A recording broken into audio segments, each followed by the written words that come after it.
Hi everybody, this is Lee, and with this video I'm talking about Cherokee Nation, Elizabeth Warren's people. Yeah. There's an article at Washington Post discussing the Cherokee Freedmen, and those are the descendants of the African slaves that Cherokee Nation used to hold.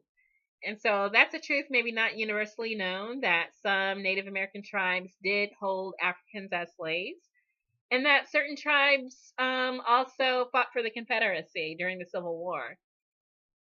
So that's interesting.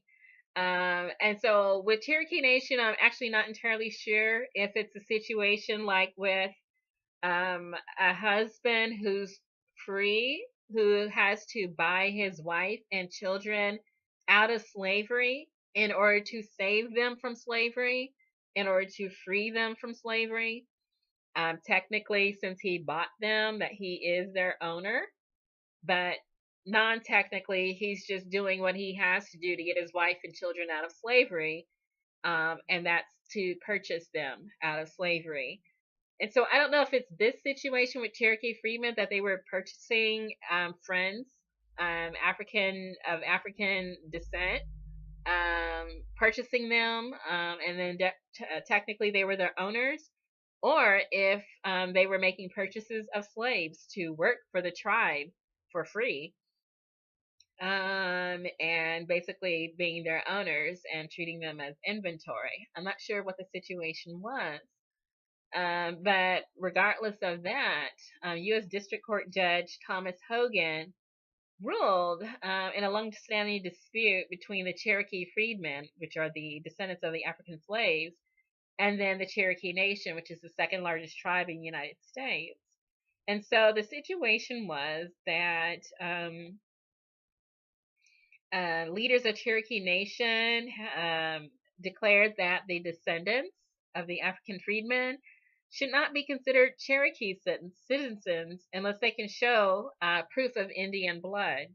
And so they had to be genetically linked to the tribe in order to be considered of the tribe.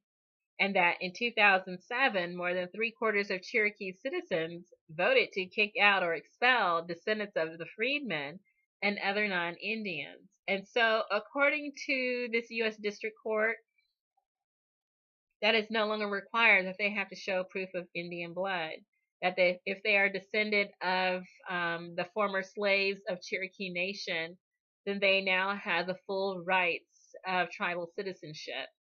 That these descendants of the freedmen, they can hold office, they can run for office and hold office, they can vote in elections, they can receive benefits, and that's including access to tribal health care and housing. So basically, they now have the full rights of citizenship of Cherokee Nation, and that they are now members of Cherokee Nation in U.S. law.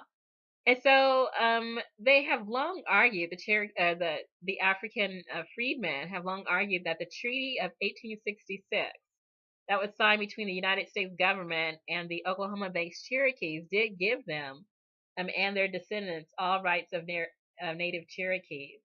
And so basically, they're just reaffirming that 1866 treaty that already established their full citizenship in Cherokee Nation. So that's interesting. I think the moral of the story is you have to pay the cost to be the boss. Good luck.